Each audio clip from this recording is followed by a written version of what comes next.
Summer season na naman! Marahil ang karamihan sa atin ay nagpaplano na ng mga gagawin o pupuntahan sa ganitong panahon.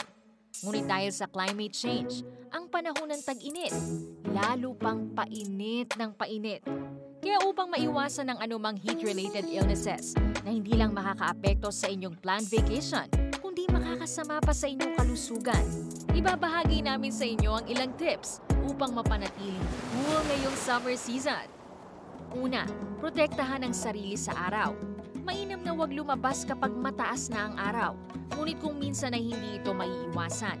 Protektahan ang sarili sa pamamagitan ng pagsusuot ng sombrero, pag-apply ng sunscreen sa balat, pagsusuot ng light-colored at maluwag na damit, at kung maaari ay sumilong sa shady area.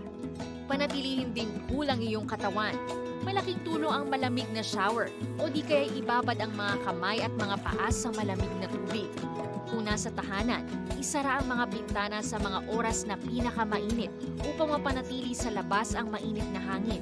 Buksan na lamang ito sa gabi kapag mas malamig na ang temperatura para maginhawahan sa inyong pagtulog. Siyempre, uminom ng maraming tubig.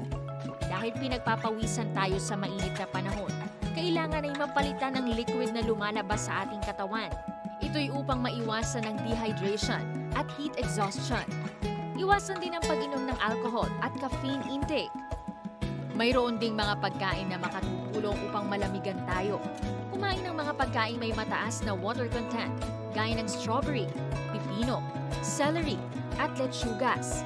Pwede rin kumain ng mga pagkain may sabaw para mapanatili ang hydration level.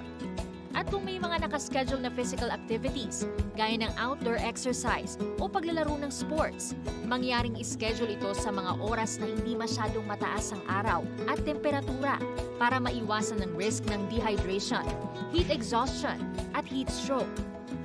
And those are our tips for you para kayo ay happy at healthy ngayong summer season. Mga kasangbahay, you can do it!